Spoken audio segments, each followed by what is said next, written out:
For the time being, let's say hello to our next guest, and we're putting the spotlight on the telecom sector. Interesting developments. There was a story that's indicating that the central government could tell all PSUs to use MTNL and BSNL as their telecom operator of choice. Now, is that going to be significant? I mean, for the private sector operators at all? Does it in any way alter the pitch?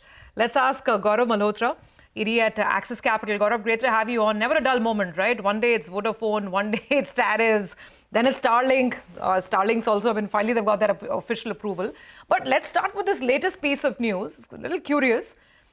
Government obviously well within its right to tell PSUs to use other PSUs for telecom services. What did you make of this, and does it have any material bearing on private sector operators? Not really, right? They're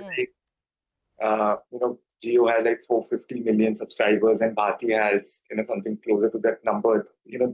This does not seem the needle in any shape or form. Okay, fair enough. So then let's get to the other story, because now it's finally happening. And I know we've discussed it in the past, the arrival of Starlink here in India. So I think the plan started 3,000 plus, if I got that correctly. I know you've told us in the past that this should not disrupt anything because the price points are way, way higher. But just revisit the whole thesis. And how should telecom investors in India look at the arrival of Starlink in the country? Yeah, see, the thing is, like you rightly said, right? As per media reports, Starlink, the entry level is going to be around 3,000 rupees plus 33,000 rupees for the equipment, right? So even if you were to sort of assume that 3,000 is still absorbable, but that 33,000 rupees for equipment is obviously very, very expensive. And that 3,000 has to be looked in context to what you're getting from the fibre side, which is around 500-600 rupees of price plans for something on an equal footing in terms of what you're getting. Now the question is that, okay, fine, what if fiber is not available? So if fiber is not available, then operators have launched FWA also, right? Which is the fixed wireless access, which is giving you a broadband-like service using their 5G network. And today, around 7 million of these FWA subscribers are already there in the market. So where fiber was not present, the offset is in FWA. So there is no real need for someone to go out and buy something from a Starlink perspective, unless and until you are in a position where there is no fiber and there is no 5G connectivity also, and you still need to sort of get some broadband connectivity. Then obviously in those off cases you will have no choice but to go for Starlink kind of service. Okay, hi Gaurav. Good morning and good to see you. I wanted to ask your view not on the three telecom listed players, but I want to ask about the tower companies.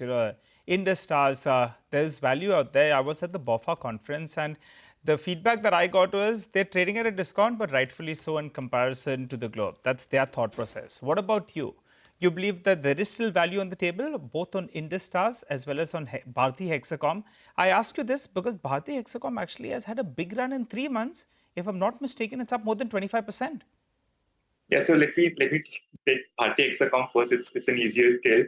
Bharti Hexacom is today probably one of the most expensive telcos on a valuation front globally, right? It's trading at almost 15 times. Now, if for you to look at a 15-16 times EV/EBITDA multiple, you have to go back all the way back to say 2006-07. When Bharti India used to trade at those multiples, but that time the EBITDA growth of the company used to be around 40-50%. It was a penetration-led story. The ROEs used to be around 30%, ROCs of around 25%. And versus Bharti India today, also it trades at almost 35% premium. So we think that this kind of a premium is not warranted. So we are sort of neutralish on Bharti Hexacom. On Indus Stars, our view has been very simple that, look, almost 1/3 of the incremental revenues of Indus over the next 3 years are premised on Vodafone Idea expanding the network. And already, in the last earnings call, the Vodafone management did allude that, look, while the first level of capex expansion will be finished in the next 1-2 quarters, the expansion of network beyond that is contingent upon them able to do a debt raise, which has long been pending. So there is uncertainty on that front, and because of that, yes, the stock is not expensive. It's actually trading almost in line with its long-term averages. But given those kind of uncertainties, we would still like to sort of, stay on the sidelines for Indus as well right now. So what happens to Vodafone Idea? Let's ask you that question. Is it the end of the road? Because that is a many million-dollar question from across the board. So many retail investors, a lot of institutions, the other two listed entities as well. All of that is contingent on what happens to Vodafone Idea. See, the thing is, at least for the next 1 or 2 years, the issue has been resolved because of the equity conversion of spectrum. There obviously a scope for more conversion to happen, as time progresses. So I don't think so. Existential sort of issues are there for Vodafone right now, given that there is a optionality of converting a reasonable amount of the spectrum debt into equity in the coming few years. But from a business perspective, yes, it will remain challenging, right? You are not able to spend as much as you would have on your network. And end of the day, whoever spends or whoever has a better network eventually wins in the sector, not just in India, but globally. So, yeah, let's see. The final word has not been said on this, which brings me back to Starlink. And I don't know, I should even kind of link the two at all. But clearly a company as big as that, a global giant, would have some designs on India. They wouldn't want to be here, some peripheral, player, maybe catering to 10 people who don't have access to 5G, right? So Gaurav, given the landscape, and then we have a third struggling player, trying to find its last breath for survival, and then you have Starlink coming in. Starlink has partnered with the Jio and Airtel in any case, I think, for selling their services. What other partnerships do you see? And somewhere could there be some link between a Vodafone revival and a Starlink entry at all? See, the thing is, that looks difficult, right? Because these are two very different services. And see, Starlink, you have to understand that Starlink today is present in 140 countries, right? So it's not as if, they are very selective in where they are going. I think so. The idea is to sort of go across and cover as much as possible from a country's perspective, and then see how the cost of delivery sort of starts to reduce over a period of time.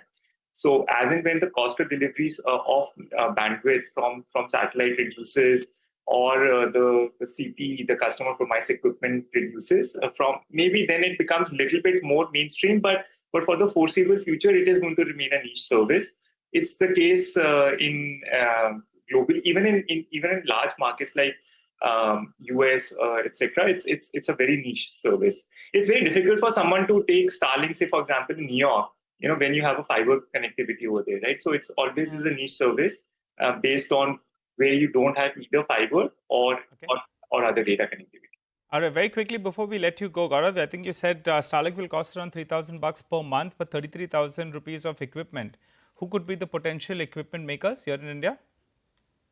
I'm not sure about that. I think so. Maybe initially the equipment will be imported, and over time it could be manufactured in India, but not sure of that for now. Okay. All right, Gaurav, helpful conversation. Thank you so much for all the context. You have a great day, and we'll connect again soon, I'm sure, on another issue.